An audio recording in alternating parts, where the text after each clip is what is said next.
మెదక్ జిల్లా వెల్దుర్తి మండల వ్యాప్తంగా రేపటి నుంచి నామినేషన్ల స్వీకరణ కార్యక్రమాన్ని నిర్వహిస్తున్నామని ఎంపీడీఓ ఉమాదేవి తెలిపారు. మండల వ్యాప్తంగా 23 గ్రామ పంచాయతీలు ఉన్నాయని 200 వార్డు సభ్యులకు 3వ విడత ఎన్నికలు నిర్వహించనున్నట్లు తెలిపారు. రేపు ఉదయం 10:30 గంటల నుంచి సాయంత్రం 5 గంటల వరకు నామినేషన్ స్వీకరిస్తామని, ఎన్నికల నిబంధనల మేరకు పోటీ చేసే అభ్యర్థులు నామినేషన్లు దాఖలు చేయాలని సూచించారు.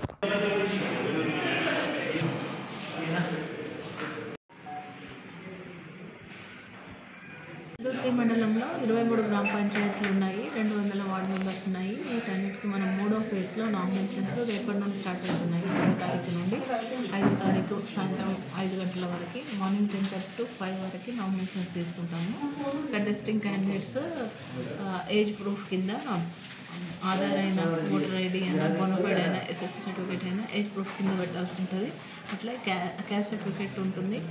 అన్రిజర్వ్డ్ వాటికి క్యాస్ట్ సర్టిఫికేట్, ఎవరైనా రిజర్వ్ వాళ్ళు పోటీ చేస్తే కూడా క్యాస్ట్ సర్టిఫికేట్ పెడితే వాళ్ళకు డిపాజిట్లో ఎగ్జామ్షన్ దొరుకుతుంది. లేదంటే ఫుల్ డిపాజిట్ కట్టి అన్రిజర్వ్డ్లో పోటీ చేయొచ్చు. రిజర్వేషన్ ఉన్న వాటికి పోటీ చేయాలంటే ఖచ్చితంగా క్యాస్ట్ సర్టిఫికేట్ ఉండాలి. పాత క్యాస్ట్ సర్టిఫికేట్ అయినా నడుస్తుంది, తెలంగాణ వచ్చిన తర్వాత క్యాస్ట్ సర్టిఫికేట్. లేదంటే మనకు నామినేషన్ ఫామ్లోనే 3వ భాగంలో మన డిప్యూటీ తహసీల్దార్ లెవెల్ వరకు సంతకం చేసుకొని క్యాస్ట్ పెట్టుకుంటే నడుస్తుంది. ఇంకా వేయాలు అవి లిమిటేషన్ ప్రకారం చేసుకోవాలి. మన నామినేషన్ ఫామ్తో పాటు మినిమం ఖర్చు పెడతా అని చెప్పేసి ఒక డిక్లరేషన్ ఇవ్వాల్సి ఉంటుంది. అట్లనే అతని పైన నేర చరిత్ర ఏమైనా ఉందా అనే డిక్లరేషన్ కూడా ఇవ్వాల్సి ఉంటుంది. మనకి 6 కౌంటర్లు ఓపెన్ చేసినాం కాబట్టి 6 మంది ఆర్ఓస్ ఉన్నారు. వాళ్ళందరూ మంచి ట్రైనింగ్ అయినారు కాబట్టి ఆర్ఓలో వాళ్ళతో పాటు ఏఆర్ఓస్ కూడా ఉన్నారు.